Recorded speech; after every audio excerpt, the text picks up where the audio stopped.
এক রাতে বৃন্দাবনে হারিয়ে গিয়েছিল রাধারানীর নূপুর, কিন্তু পরের দিন কৃষ্ণ যা করলেন তা শুনলে আপনার চোখে জল চলে আসবে।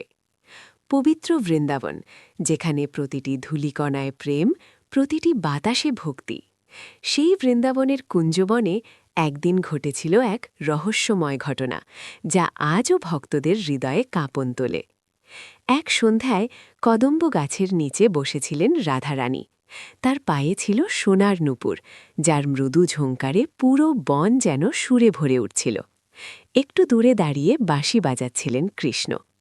হঠাৎ খেলতে খেলতে রাধারানীর এক পায়ের নূপুর খুলে গিয়ে ঘাসের মধ্যে পড়ে যায়। রাধা খেয়ালই করলেন না, কিন্তু কৃষ্ণ সবই দেখলেন। কৃষ্ণ চুপচাপ সেই নূপুরটি তুলে নিলেন।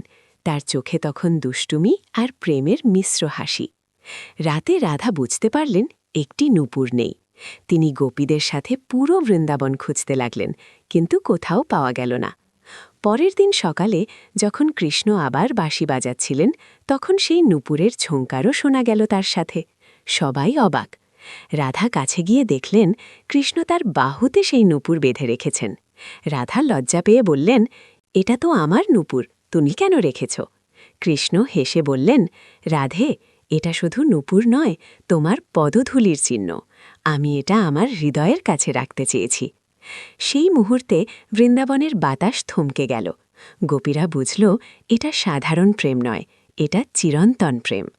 কথিত আছে, আজও গভীর রাতে বৃন্দাবনের কুঞ্জে গেলে কেউ কেউ নূপুরের মৃদু ঝঙ্কার শুনতে পায়, যেন রাধা আর কৃষ্ণ এখনও সেখানে লীলা করছেন। যদি আপনি রাধাকৃষ্ণকে ভালোবাসেন, তাহলে রাধে রাধে লিখে কমেন্ট করুন এবং ভিডিওটি সাবস্ক্রাইব করে শেয়ার করুন।